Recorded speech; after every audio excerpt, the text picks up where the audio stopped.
British international investment ने HBL के साथ मिलकर पाकिस्तान के एग्रीकल्चर सेक्टर के लिए $75 मिलियन की सपोर्ट का ऐलान किया है, जो मुल्क में फूड सिक्योरिटी और क्लाइमेट रेजिलियंस में इजाफे के लिए एक अहम पेशरफ्त है।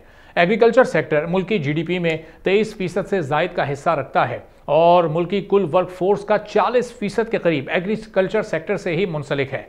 इस वक्त पाकिस्तान का एग्री सेक्टर मुश्किल दौर से गुजर रहा है। पाकिस्तान की वो क्रॉप्स जिसमें पाकिस्तान बड़ा एक्सपोर्टर कहलाया करता था, आज उन्हीं को इंपोर्ट करने पर मजबूर हो गया है। पाकिस्तान गुज़िश्ता चंद सालों से फूड सिक्योरिटी के चैलेंजेस का सामना भी कर रहा है। शदीद बारिशों और सैलाब ने सिंध और बलूचिस्तान की ज़राअत को बहुत नुकसान पहुंचाया है। दुनिया भर में क्लाइमेट चेंज के असरात नुमायां हैं, लेकिन पाकिस्तान दुनिया के सबसे ज़्यादा मुतासरा 10 ममालिक में होने वाले नुकसानात के एतबार से सरे फहरिस्त है। साल 2022 में आने वाले सैलाब के नतीजे में 80% फसलें मुतासर हुई थीं, जिसका नुकसान $50 अरब से जायद था। इसमें से $35 अरब सिर्फ एग्री सेक्टर ने नुकसान बर्दाश्त किया था। पाकिस्तान दुनिया के इन 11 बड़े ममालिक में शामिल है जिनके पास वसी काबिल काश्त एग्री लैंड मौजूद है। इसके बावजूद पाकिस्तान सालाना $8 अरब से जायद की एग्री इंपोर्ट्स कर रहा है। माहिरीन के मुताबिक पाकिस्तान को मॉडर्न टेक्नोलॉजीज और फंडिंग की ज़रूरत है ताकि पाकिस्तान क्लाइमेट चेंज के असरात को कम करने के लिए अपनी पोजीशन मजबूत कर सके।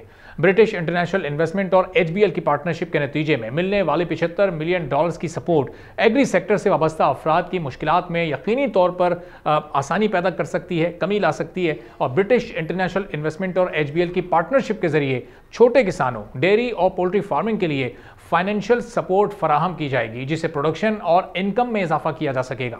इस फाइनेंशियल सपोर्ट में 50% छोटे फंड छोटे किसानों को दिए जाएंगे और जो मुल्क के एग्री सेक्टर का 90% के करीब बनते हैं। इस पार्टनरशिप के तहत मुल्क में सोलर एनर्जी और सोलर पावर इरिगेशन सिस्टम को प्रमोट किया जा सकेगा। मजीद क्या क्या बेहतरी आ सकती है और एग्री से इस बहरान से निकाला जा सकता है।